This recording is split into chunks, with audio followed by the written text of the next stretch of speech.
Hi everyone, I am Amit Maurya. Welcome to Vedic IAS। आज हमारा अर्थव्यवस्था का तीसरा लेक्चर होने जा रहा है।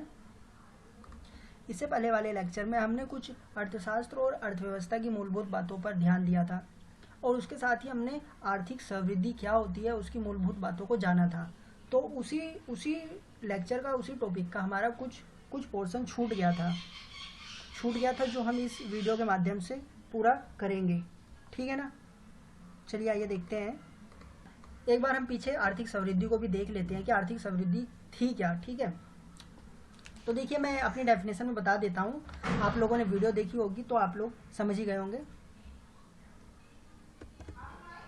देखिए आज का टॉपिक रहेगा हमारा आर्थिक विकास। आज हम इस पर बात करने जा रहे हैं क्योंकि हमारा पिछले लेक्चर में कंप्लीट नहीं हो पाया था क्योंकि वीडियो की टाइम ड्यूरेशन बहुत ज़्यादा हो गई थी। तो चले आगे बढ़ते हैं हम। देखिए हम समझ चुके थे कि आर्थिक समृद्धि का तात्पर्य होता है एक निश्चित समयावधि में देश की प्रति व्यक्ति आय और देश की जो जीडीपी आपका सकल घरेलू उत्पादन होता है, जो मात्रात्मक पहलू होता है, उसमें जो वृद्धि हो रही है हम उसको ही आर्थिक समृद्धि का नाम दे रहे थे। ठीक है ना।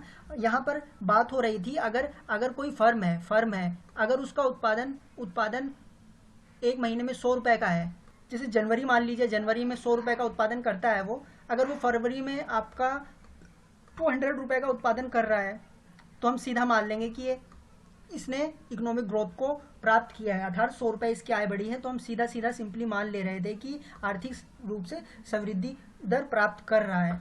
तो इसमें समझने वाली बात यही थी। ओनली इसमें मात्रात्मक पक्ष की बात की जाती है, मात्रात्मक पक्ष की, कौन कितना अर्न कर रहा है, कौन कितना आगे बढ़ रहा है, इसमें ओनली एक ही पहलू की बात करी जाती है, मात्रात्मक पहलू, जिसका तात्पर्य होता है अर्थ से यानी आपका धन से। ठीक है ना। देखिए आर्थिक समृद्धि को 1960 से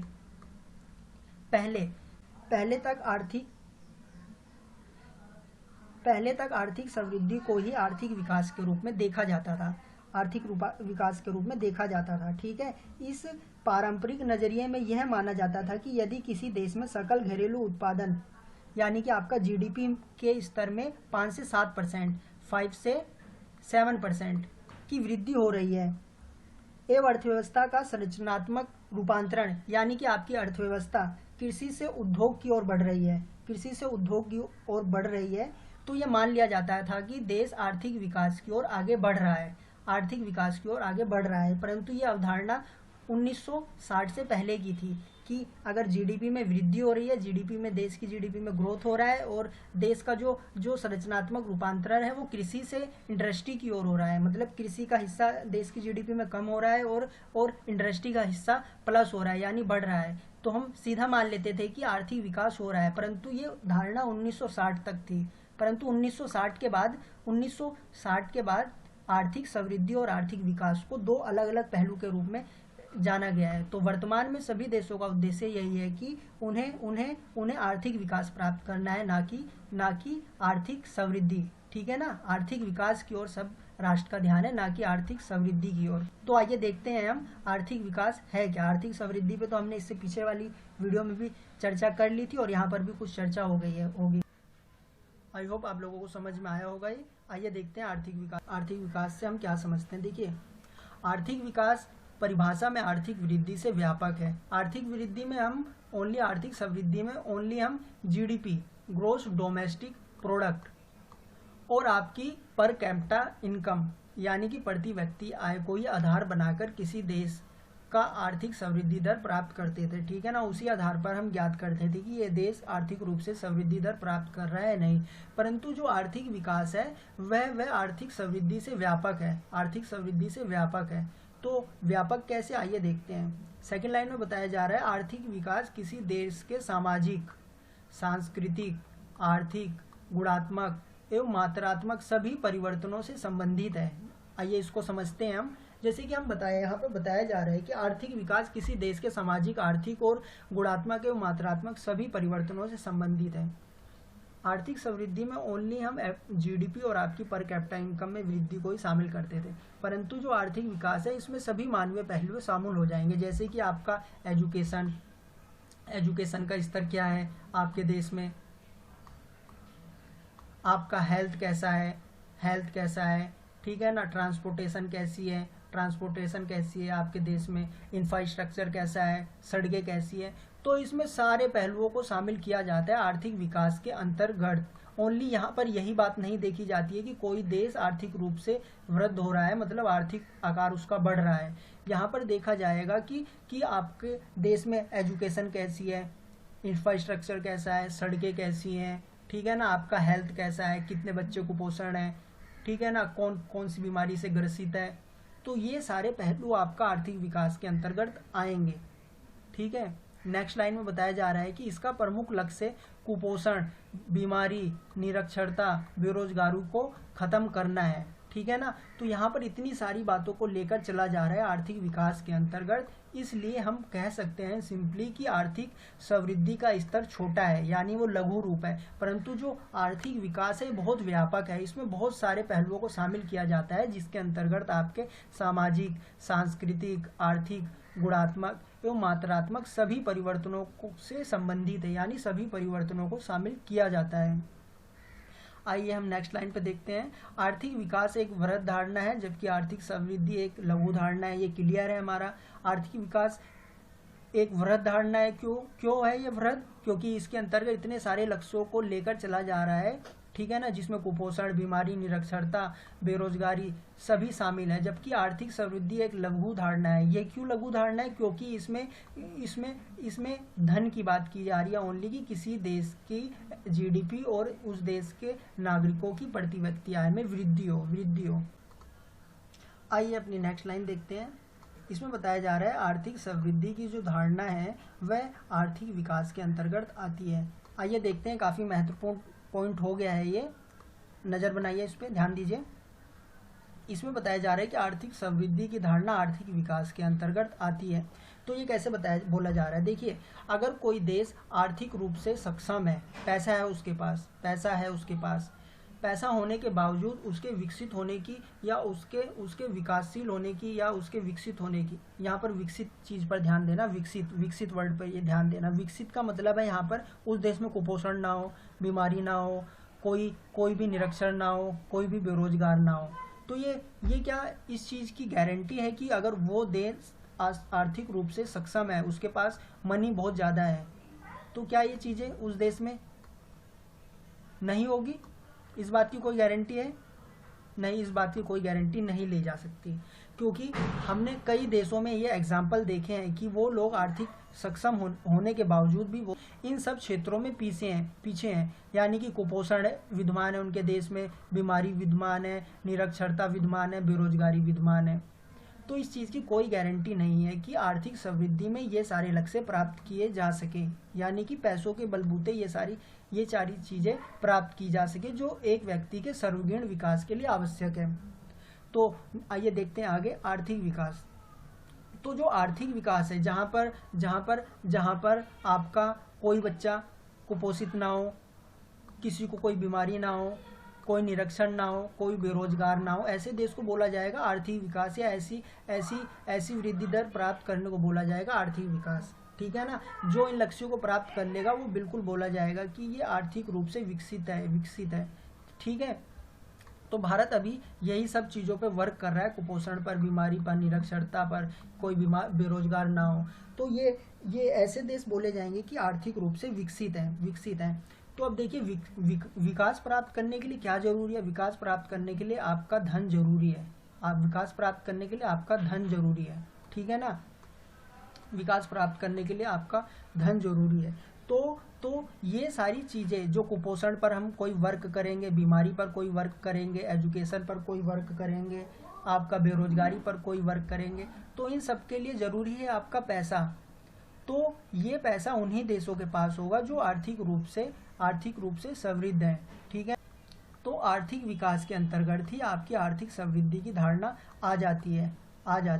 परंतु जो आर्थिक विकास की धारणा है वो आर्थिक समृद्धि के अंतर्गत नहीं आती, क्योंकि इस बात की कोई गारंटी नहीं है कि कोई देश अगर आर्थिक रूप से सक्षम है तो वो आर्थिक रूप से विकसित भी होगा। परंतु अगर कोई देश आर्थिक रूप से विकसित है तो तो इस बात की गारंटी आवश्यक है कि वो आर्थिक रूप से सक्षम भी होगा, तभी उसने जाकर इन सब मुद्दों पर विजय हासिल की है।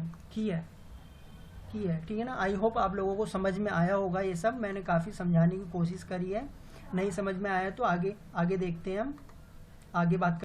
देखिए, इस पॉइंट में बताया जा रहा है कि आर्थिक समृद्धि उत्पादन वृद्धि से संबंधित है। आर्थिक समृद्धि किसी देश की जीडीपी में वृद्धि से संबंधित है। ठीक है ना, यहाँ पे यही बताया जा रहा है। जबकि विकास का संबंध देश के समग्र विकास से है।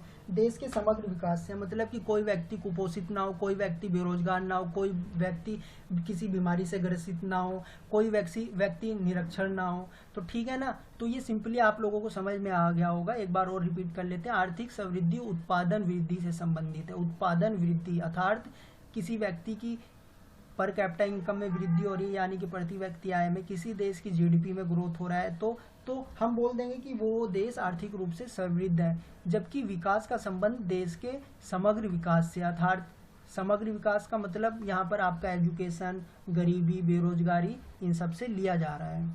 आइए अपनी नेक्स्ट लाइन पर देखते हैं। इसमें बताया जा रहा है जो आर्थिक समृद्धि में एक व्यक्ति विशेष के विकास पर बात की जाती है। ठीक है ना, यहाँ पर बात की जा रही है ओनली पैसों को लेकर एक व्यक्ति के विकास पर बात की जा रही है, एक व्यक्ति के विकास पर बात की जा रही है। जबकि विकास में संपूर्ण देश की, संपूर्ण समाज की बात की जाती है। संपूर्ण देश की, संपूर्ण समाज की बात की जाती है। यहाँ वही बताया जा रहा है कि आर्थिक समृद्धि में एक व्यक्ति के पर कैपिटा इनकम में वृद्धि की बात की जाती है कि वो कितना ग्रोथ कर रहा है। यहाँ पर यह देखा जा रहा है कि देश में जो जीडीपी है या किसी व्यक्ति की प्रति व्यक्ति आय है उसमें ग्रोथ हो, परंतु जो आर्थिक विकास में संपूर्ण देश की बात करेंगे, हम संपूर्ण देश को लेकर चलेंगे। और किन किन मुद्दों को लेकर चलेंगे?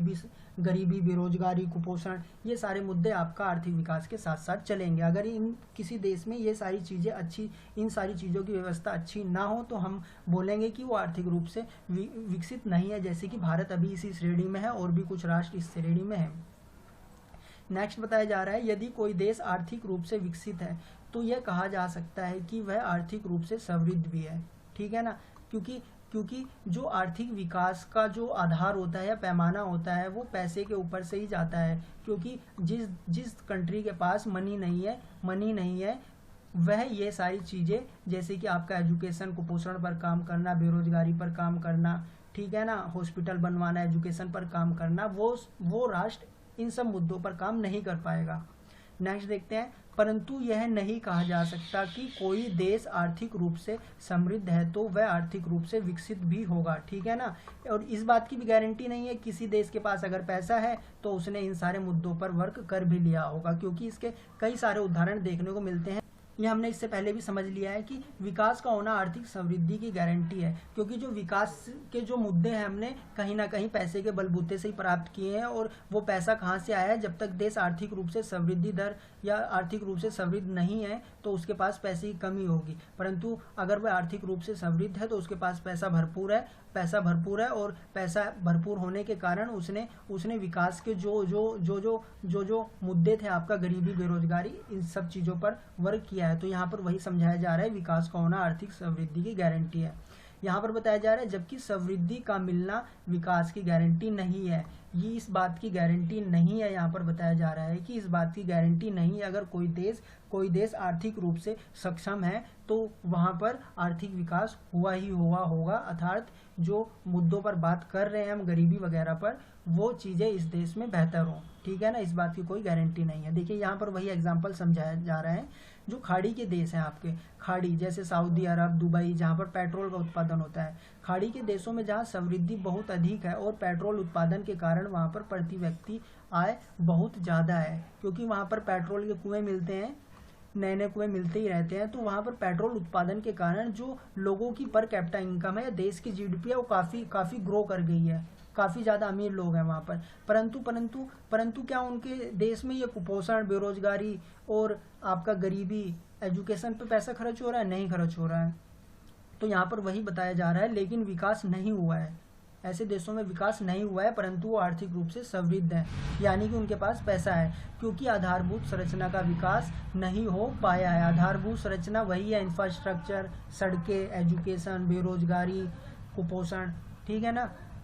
नेक्स्ट बताया जा रहा है आर्थिक समृद्धि के मुख्य कारक सकल घरेलू उत्पादन प्रति व्यक्ति आय और ऐसे आर्थिक चर होते हैं जिनका मात्रात्मक माप संभव हो। आर्थिक समृद्धि के मुख्य कारक वही है जिनका मात्रात्मक माप संभव हो, यानी कि सकल घरेलू उत्पादन जीडीपी। ठीक है भैया, इस वर्ष जीडीपी ग्रोथ इतनी रही, नेक्स्ट वर्ष इतनी रही, तो इसमें अंतर क्या है हमने निकाल दिया, अर्थात मात्रात्मक माप हम ज्ञात करके उस देश का आर्थिक समृद्धि हुई है नहीं इस बात की गणना कर सकते हैं यहाँ पर। ठीक है ना, प्रति व्यक्ति आय की भी इसी प्रकार गणना हो जाएगी और अन्य आर्थिक चरों की भी इस प्रकार गणना हो जाएगी। नेक्स्ट देखते हैं, जबकि विकास के कार्यों में शिक्षा, साक्षरता दर, जीवन प्रत्याशा, पोषण का स्तर, स्वास्थ्य सेवाएं इत्यादि को शामिल किया जाता है जिनकी मात्रात्मक माप संभव नहीं है। देखिए, अगर आप एजुकेशन में कुछ इन्वेस्ट करते हो तो क्या इसका आप मात्रात्मक माप सकते हो? किसी बच्चे ने कितना पढ़ा है उसके माइंड में घुस के देखें, ठीक है ना।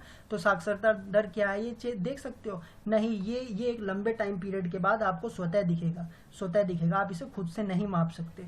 तो यहाँ पर मात्रात्मक विकास में जो आर्थिक विकास होता है वहाँ पर मात्रात्मक माप संभव नहीं होती है, लेकिन जो आर्थिक समृद्धि होती है वहाँ पर मात्रात्मक माप संभव होती है। अर्थात हम मात्रा के अनुसार नाप सकते हैं कि किसी देश ने आर्थिक समृद्धि प्राप्त की है नहीं, जबकि विकास को मात्रात्मक माप से नहीं मापा जा सकता। इसके लिए एक लंबे टाइम पीरियड के बाद देखा जाता है कि उस देश में कितने % शिक्षित हैं, कितनी साक्षरता दर है, कितने लोग हेल्दी हैं, ठीक है ना, कितने लोग हेल्दी हैं, और पोषण का स्तर, वहाँ लोग कैसा भोजन कर रहे हैं, न्यूट्रिशन है नहीं उनके खाने में, ठीक है ना, और स्वस्थ हैं, हेल्दी हैं वहाँ के लोग, ठीक है ना। तो इसको मापा नहीं जा सकता है, ये एक लंबे टाइम पीरियड के बाद स्वतः दिखता है, और जब ये दिखना स्टार्ट हो जाता है तभी देश कहलाता है आर्थिक रूप से विकसित देश। ठीक है ना, भारत इसी की ओर अग्रसर है। आई होप आप लोगों को सब कुछ समझ में आया होगा, क्लियर हुआ होगा। आर्थिक समृद्धि और आर्थिक विकास, इन दोनों में महत्वपूर्ण अंतर क्या है, आर्थिक समृद्धि की अवधारणा क्या है, आर्थिक विकास की अवधारणा क्या है, ये सारी चीज़ें को हमने एक व्यापक रूप से समझा है और यहाँ पर पढ़ा है। मैं चाहूँगा कि आप लोग ये सारी बातें नोट करें, तभी जाकर आप इसका फ़ायदा उठा पाओगे, नहीं तो आप ऐसे सुनोगे बिल्कुल भी काम नहीं चलेगा, ये कुछ दिन के बाद आपके माइंड से उड़ जाएगा। तो बेहतर होगा कि आप नोट्स बनाते चले हमारे साथ साथ। मैं कोशिश करूंगा कि आपका अर्थव्यवस्था से संबंधित सभी टॉपिक इसी प्रकार क्लियर हो। और आपको वीडियो कैसी लग रही कमेंट कर सकते हैं कमेंट बॉक्स में, ठीक है ना, और इसकी PDF डिस्क्रिप्शन बॉक्स में डाल दी जाएगी, जहाँ से आप इसको डाउनलोड करके अपने अच्छे से नोट्स प्रिपेयर कर सकते हैं। ठीक है, तो आइए देखते हैं, आज मैं आपके लिए 2 मेंस के क्वेश्चन लाया हूं जिसको आपको लिखना है। अगर आप हमारे व्हाट्सएप, टेलीग्राम या फेसबुक ग्रुप से जुड़े हैं तो आप वहां पर शेयर कर सकते हैं, मैं इसको पर्सनली चेक करके आपको आपके आंसर का मूल्यांकन करके आपको बता सकता हूं। पहला क्वेश्चन है समष्टि और व्यष्टि अर्थशास्त्र, ठीक है ना, सूक्ष्म और वृहद अर्थशास्त्र, यह किस प्रकार अर्थव्यवस्था के आधार स्तंभ के रूप में अपनी भूमिका निभाते हैं। तो इस पर टिप्पणी करनी है आपको, इसमें आप 100 वर्ड लिख लेना। नेक्स्ट क्वेश्चन है आपका आर्थिक विकास आर्थिक समृद्धि से किस प्रकार भिन्न है। ये हमने आज ही पढ़ा है, किस प्रकार भिन्न है, अपने उत्तर के पक्ष में तर्क दीजिए। इतना पढ़ लिया है आपने कि इन दोनों क्वेश्चन के आंसर तो आप दे ही सकते हैं।